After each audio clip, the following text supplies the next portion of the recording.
¿Qué tal? Muy buenas tardes. Quiero agradecerles que nos hagan el favor de contactarnos, de escucharnos, de poder hacer sus preguntas y sus llamadas para poder contestarlas. Hoy tenemos un gran experto en Chiapas, un gran experto a nivel nacional en clínica veterinaria. Además, tengo la suerte que es mi maestro, que he aprendido mucho de él cuando tuve la oportunidad de estar como su alumno. En su vida práctica, en su vida profesional, también vale la pena que no lo pierdan de vista porque tiene mucho que enseñar. Le doy hoy la cordial bienvenida al doctor Ángel Tovar, a quien le agradezco por esta oportunidad de estar en Pueblo Podcast, su servidor y amigo José Ángel del Valle Molina. Hoy tendremos una charla extraordinaria, sobre todo porque vamos a arrancar con un tema fundamental, que es la importancia que han cobrado las mascotas, los perros, los gatos, los loros, las que nosotros en el argot de la medicina veterinaria les conocemos como especies menores y que son también altamente significativos en nuestras vidas. Doctor, muchísimas gracias por tu tiempo y tu espacio y quisiéramos escucharte con esa gran expertise que tú tienes en esta materia, por favor. Gracias, José Ángel. Buenas tardes a todos. Pues sí, realmente es un fenómeno que ha venido creciendo cada vez más, ese amor tan grande que tenemos hacia nuestros animales. Y es un fenómeno que se viene dando, vamos a hablar de unos 15, 20 años para acá. Sí. Antiguamente, cuando yo llegué a Chiapas, la mayor parte de los perros eran de azotea. Veías a los perros en las azoteas, descuidados, a veces sin agua, sin un techo, muy descuidados los animalitos. Pasabas por la vía pública, sobre todo la zona de Terán, por ejemplo, kilómetro 4, todas estas zonas de la orilla de la ciudad, que en aquella época pues era orilla de la ciudad y la cantidad de perros callejeros que había era tremenda. Ahorita ya no se ven los perros callejeros, es raro que se vean perros callejeros porque la gente tiene ahora ya una conciencia de la adopción, del bienestar de los animales y generalmente no pasa mucho tiempo a que alguien los rescate, los lleva al veterinario y les busque un lugar, un hogar donde vivir o se los quedan ellos mismos. Pero hay que entender a qué se debe este fenómeno que ha venido creciendo. En primer lugar, la base del amor, la base de la confianza es la comunicación. Si nos comunicamos, así como entre los seres humanos, con nuestras parejas, con nuestros hijos, con nuestros amigos, esa comunicación va generando cariño, va generando amistad y va generando amor. De los pocos animales con los que los seres humanos nos podemos comunicar es con los perros, con los gatos, con los caballos y, como bien dijo el doctor, con los pericos. Sí. Entonces, esa comunicación que tenemos con el perro, esa convivencia estrecha que tenemos con él, hace que lo conozcamos, sepamos qué quiere. Mucha gente dice, es que yo sé cuándo quiere comer, es que yo sé cuándo le gusta esto, cuando no le gusta. Cuando no le gusta. Es que el perro se da cuenta cuando viene mi esposa, todavía va entrando a la casa cuando ya el perro sabe que es ella. Entonces, esa comunicación, ese aprender, el conocer la mirada de tu perro, las facciones de su cara, los gestos que hace, el modo de moverse, es comunicación. Y el perro va haciendo lo mismo con nosotros. Sí, se forma un gran vínculo. Entonces se forma un vínculo amoroso muy grande. ¿Por qué no nos condolemos de las serpientes, de los insectos, de las ratas, de las cucarachas? Pues porque no hay comunicación con ellos. ¿Sí? Sí, No te puedes comunicar con una serpiente, no te puedes comunicar. Si te acercas, te muerde. Porque está actuando por instinto de defensa, ¿no? No es mala. No. Es un instinto de defensa, pero no te puedes comunicar. Entonces nadie se conduele de una víbora o una serpiente que esté muerta. Nadie dice, ay, pobrecita, pocas gentes lo dirán. Los naturalistas, los biólogos, los que saben. Pero la mayor parte de gente dice, qué bueno que la mataron. Pero no suceda eso con un perro, no suceda con un gato, porque entonces viene el grito en el cielo, porque es un animal con el cual nos comunicamos, se forman vínculos amorosos y ahí viene precisamente el crecimiento de una profesión que ha surgido de una manera extraordinaria, que es la especialidad en atender a perros y gatos. ¿Qué pasa? Y tú lo sabes, Pepe, con la cuestión del ganado. Si una vaca se enferma de un ojo y llega el médico veterinario a tu rancho y te dice, oiga, pues hay que salvarle el ojo y hay que hacer esta cirugía y hay que hacer esto, y tú le dices al médico, oiga, ¿y cuánto vale la cirugía del ojo de mi vaca? Pues vale 20,000 pesos. Ah, no, déjeselo usted como está, porque la vaca vale 15. Sí. ¿De dónde voy a pagar yo 20? Mejor que se quede con su ojito bueno, con ese que coma, y cuando esté buena, pues la mando al rastro y se acabó. Entonces, sí, es totalmente diferente. Es una cuestión económica, ya ahí es un negocio donde se comercia con animales para carne, que es lo de... Claro, es una rentabilidad de la propiedad. Entonces, ahí el médico veterinario que se dedica a ganado está limitado en sus conocimientos, o sea, debe limitarse en sus conocimientos y adquirir otros conocimientos que nosotros no tenemos. Por ejemplo, la zootecnia para la crianza del ganado, el zacate, la nutrición, la prevención, la vacunación, la reproducción. Entonces, estos médicos veterinarios son muy buenos en un área que es el área de la zootecnia, que es el área de la prevención, no tanto en el área de curación, de lo que es propiamente la medicina. Nosotros sí.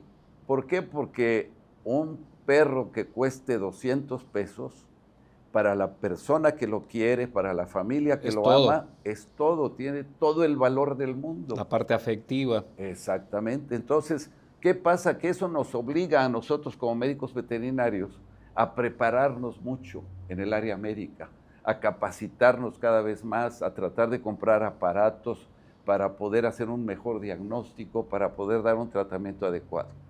¿Por qué? Porque ahí el factor costo no importa.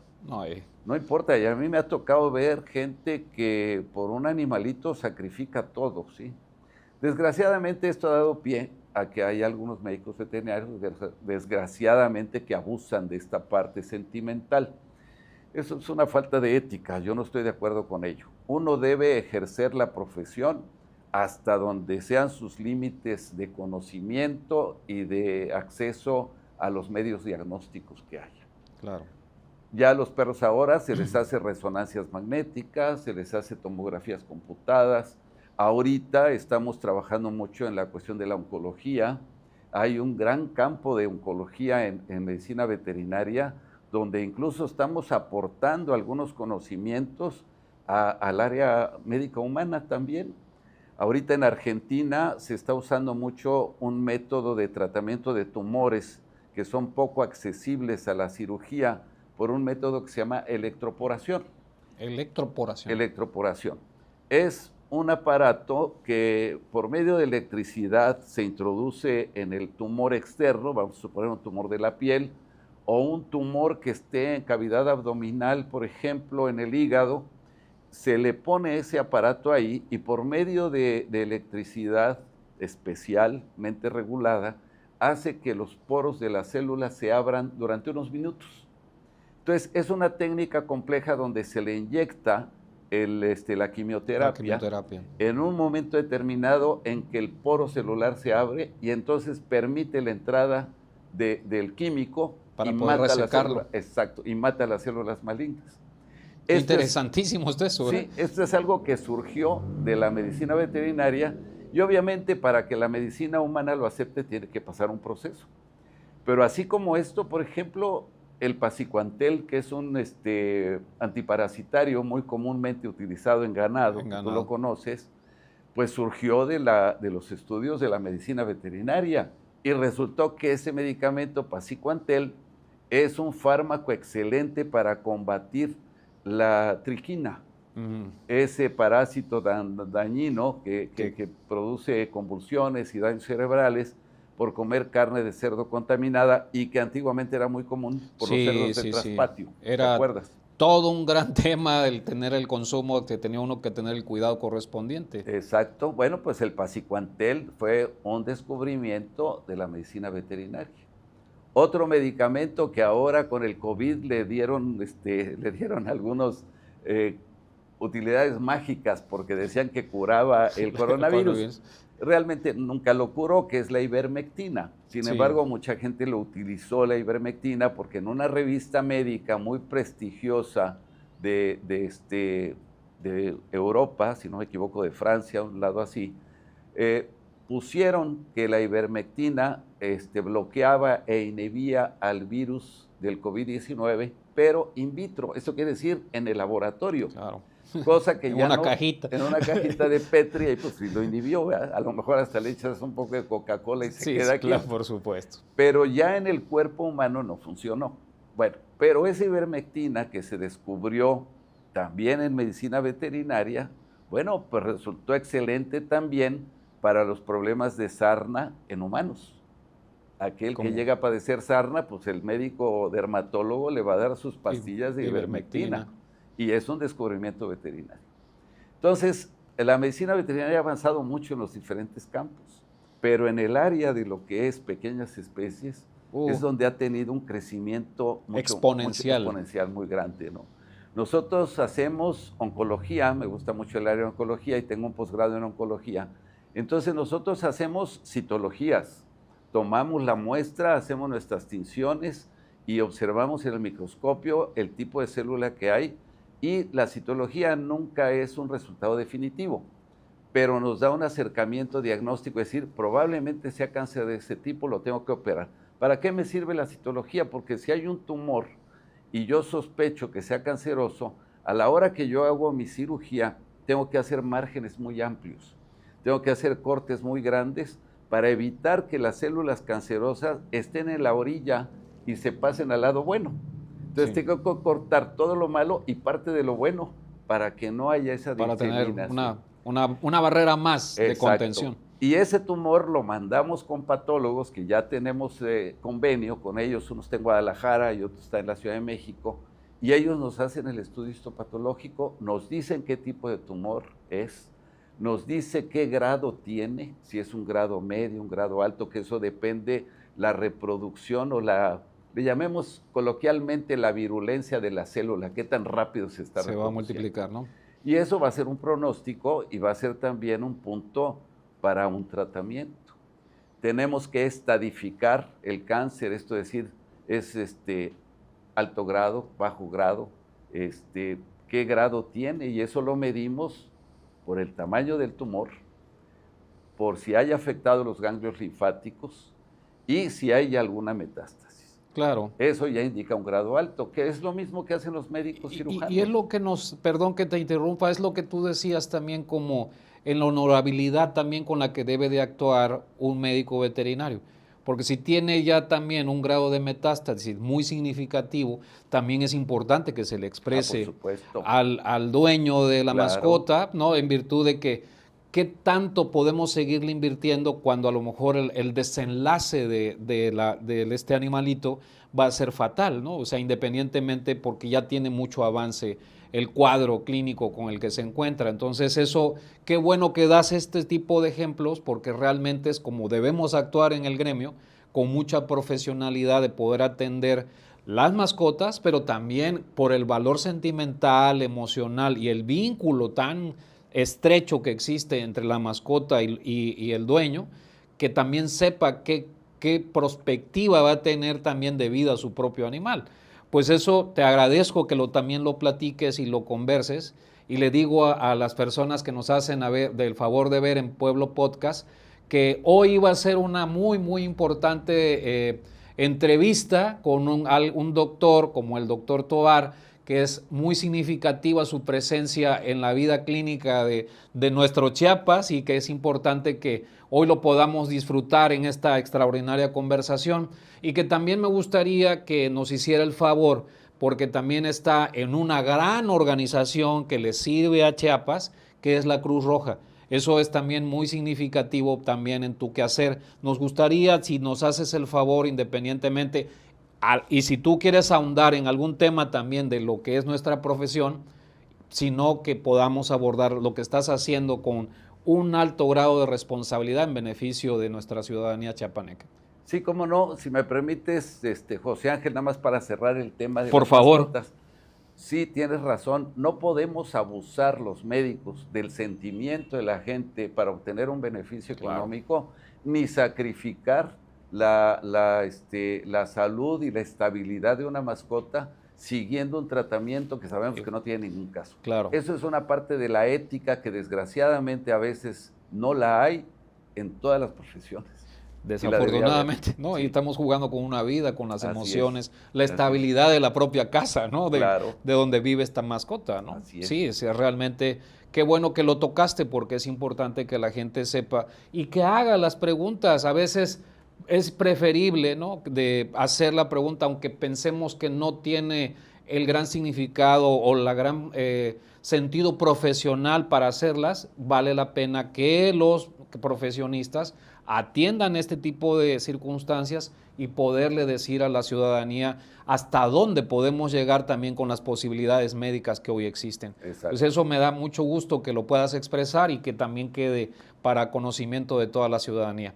Por favor, Perfecto. doctor, con el otro tema. Bueno, el otro tema es completamente aparte de lo que es la carrera de medicina veterinaria. Es una labor altruista, la Cruz Roja Mexicana, y bueno, es algo muy interesante. Te voy a platicar algo que a mí me gusta mucho, la historia también, cómo se formó la Cruz Roja en México. Y la Cruz Roja en México se formó en el año de 1910, todavía siendo presidente de la República Porfirio Díaz. Y lo hizo por un decreto presidencial y nos puso como una institución de asistencia privada de interés público. Ese es con lo que estamos nosotros dados de alta, identificados. Y fíjate lo que es la historia. Tú sabes que al año siguiente, pues fue cuando Porfirio Díaz se va de exiliado a Francia, sí. Ya una vez que Madero había surgido como presidente de la República, con lo de sufragio efectivo no reelección, y con la cuestión de los votos y la democracia. Y justamente después, a los pocos meses, viene el derrocamiento de Madero por parte de Victoriano Huerta. Bueno, pues Victoriano Huerta estaba muy asociado con el general Mondragón, y el general Mondragón fue el primer presidente de la Cruz Roja Mexicana. El general Mondragón, yo siempre he dicho que ha sido un gran general, un gran estratega, fue el que inventó una ametralladora Mondragón que se utilizó en varias partes del mundo, se exportó a muchas partes del mundo. Pero desgraciadamente se equivocó en el lado de la historia y pues junto con Victoriano Huerta tuvieron que huir del país los dos. Y fíjate que el general Mondragón fue padre de una musa de muchos pintores y artistas de aquella época, entre ellos el doctor Atl, que era doctor Atl precisamente porque era doctor agua, era un vulcanólogo que pintaba volcanes y pintaba agua, ¿sí? Y esta musa se llamaba Carmen Mondragón y que es conocida como Nahui Olin. Nahui Olin, sí. Es la famosa Nahui Olin. Sí. Entonces fíjate cómo va involucrándose toda la historia. Bueno, pues entonces ahora la Cruz Roja Mexicana el próximo 21 de febrero va a cumplir 115 años de haberse fundado en México. 115 años. 115 años. Y en esos 115 años aún no logramos que toda la gente sepa qué es la Cruz Roja, porque nos identifican con gobierno, primero. Segundo, creen que tenemos un presupuesto oficial y que nos llega una cantidad de dinero al año de presupuesto para que nosotros lo ejerzamos. Pues ninguna de las dos cosas son ciertas, ni pertenecemos al gobierno, pero somos auxiliares de los poderes públicos. Auxiliamos al gobierno desde la parte privada. Y no tenemos ningún presupuesto. Cada delegación de Cruz Roja de los Estados de la República subsiste de los donativos que la población da. Entonces, siempre necesitamos recursos. A veces nos apoya el gobierno, a veces nos apoya mucho la iniciativa privada, y de ahí es que se compran las ambulancias y de ahí es que vamos dando el servicio. Y dos críticas que tiene la Cruz Roja Mexicana que hay que tocarlas. Una es que no llega rápido a los servicios o que no llega de plano. La segunda, que se cobra el servicio médico que da la Cruz Roja. Bueno, ahí va la explicación. En Tuxtla Gutiérrez tenemos 800,000 habitantes. Sí. Bueno, la OMS dice que para 100,000 habitantes debe haber 4 ambulancias para que sea un servicio más o menos rápido, expedito y eficaz. Bueno, pues si tenemos 800,000 habitantes en Tuxtla Gutiérrez, necesitamos 32 ambulancias y solamente hay 9. 9 porque la Cruz Roja tiene 3, Protección Civil tiene 2, Protección Civil Municipal tiene 2 y el ERUM tiene 2. Entonces, no podemos dar servicio a 800,000 habitantes con 9 ambulancias que existen en Tuxtla Gutiérrez. Entonces, esa es la causa por la que llegamos tarde o a veces no llegamos. Pero nosotros a lo mejor están en otro servicio. Siempre están en otro servicio, siempre están en servicio las 24 horas. Entonces, si tiene la suerte la persona de que se accidente en el momento que la ambulancia esté regresando del servicio, pues suerte. Va a llegar a pronto. Pero si no, no. Entonces, ¿qué debemos hacer? Pues colaborar con la Cruz Roja para que podamos aumentar el servicio de ambulancias de una manera eficiente. Creemos que podemos tener posibilidades de que a través de lo que haces cada año con los vehículos, el refrendo vehicular, haya una donación de 50 pesos. Entonces, si logramos que eso quede establecido, porque tenemos ahorita una donación de 15 pesos, pero voluntaria, entonces mucha gente no la ve, no ve que está ahí la donación, no la da, o habrá alguno que no quiera darla, o habrá otros que sí las den. Pero si tenemos un parque vehicular en el estado de Chiapas de cerca de 1,200,000 vehículos a 50 pesos, debíamos de recibir más de 50 millones de pesos. Con esos 50 millones de pesos compramos en el primer año las 32 ambulancias que valen 1,800,000 pesos cada una, ¿sí? Entonces, a nadie le afecta 50 pesos al año. Digo, no creo que a alguien le afecte o le diga... Al año. Al año. Es en cada refrendo vehicular. Ahorita hay un donativo de 15 pesos, pero como es voluntario, nos viene tocando 1,000,000 de pesos al año. 1,000,000. Nos dan 500 por ahí de junio y los otros 500 en lo que se recauda todo. Por ahí de diciembre. Y a nosotros nos cuesta cada servicio cerca de 1,800 pesos. Estamos hablando de costo de servicio que incluye gasolina, manutención de la ambulancia, lo que se les paga a los paramédicos y al chofer, nos viene costando 19 millones de pesos. Es un dineral. Es un dineral. Entonces va saliendo de los servicios médicos que cobramos y que la gente nos critica y que cobramos muy baratos porque una sutura te cuesta 200, 300 pesos. Entonces realmente el costo es barato, pero de ahí obtenemos algo. Es como un costo de recuperación para el material. Con una ganancia para el material que se traslada al servicio de ambulancias. Entonces esa es la causa por la que cobramos y además no es un servicio que dentro de los estatutos y dentro de los objetivos de la Cruz Roja deba dar. El servicio médico lo debe dar el gobierno a través de la Secretaría de Salud, las instituciones como el IMSS, el ISSSTE, el ISTECH, todos ellos. Sí. Nosotros no tenemos esa obligación. Lo damos y nos cuesta, porque llega un accidentado que lo atropellaron en malas condiciones, llega la familia angustiada, generalmente gente de pocos recursos, y en eso resulta que como no tenemos para hacer cirugías ni nada, lo llevamos al Gómez Maza. Entonces, ya no nos ya como pagaron, un mecanismo para... Sí, es un mecanismo de llevarlos cuando no tienen recursos, ¿no? Los llevamos al hospital de la Secretaría de Salud, pero a nosotros ya nos costó el traslado, ¿sí? No solamente de recogerlo del lugar del accidente, que es nuestra obligación, ya no es nuestra obligación llevarlo de la Cruz Roja al Gómez Maza, eso ya sí, no es obligación. Entonces eso ya nos cuesta, porque lo llevamos, ni modo que lo dejemos ahí. Claro. Y luego lo estabilizamos, sus sueros, sus curaciones, lo que sea, y tampoco nos pagan porque pues ya se van. Entonces, ahí es donde también nos cuesta recuperar el recurso. Yo quiero agradecer tu tiempo, tu espacio, ya se nos vino el tiempo encima, y quisiera pedirte, doctor, un mensaje final para poder cerrar nuestro Pueblo Podcast. Bueno, pues una de las mascotas, quiéranlas mucho, respétenlas mucho, respeten sus tiempos también, cuando ya la mascota no interactúe, cuando ya la mascota no coma por enfermedad, es tiempo de dejarla ir. No nos aferremos a un sufrimiento inútil y los dejemos partir cuando ellos lo decidan. Ni el médico veterinario ni el propietario va a decir cuándo dormir a un perro. El perro mismo es el que lo está pidiendo. Como perro te dice, déjame en paz, ya no quiero nada contigo, no te quiero mover la cola, no te quiero lamer la mano, no quiero verte, déjame, no quiero comer, no quiero que me des nada. Ese es el momento en que el perro dice, ya me voy. Claro, y además es dejarlos descansar en paz, como dicen, ¿no? Exacto, También, ¿no? así es. Y la otra, que por favor, ahora que ya saben cómo es la Cruz Roja Mexicana, que no tiene presupuesto, que no somos gobierno y que somos una institución humanitaria, pues que nos ayuden. Claro que sí. Muchísimas gracias, doctor. Gracias, ha sido José Ángel. un gran placer que nos hagas el favor de acompañarnos.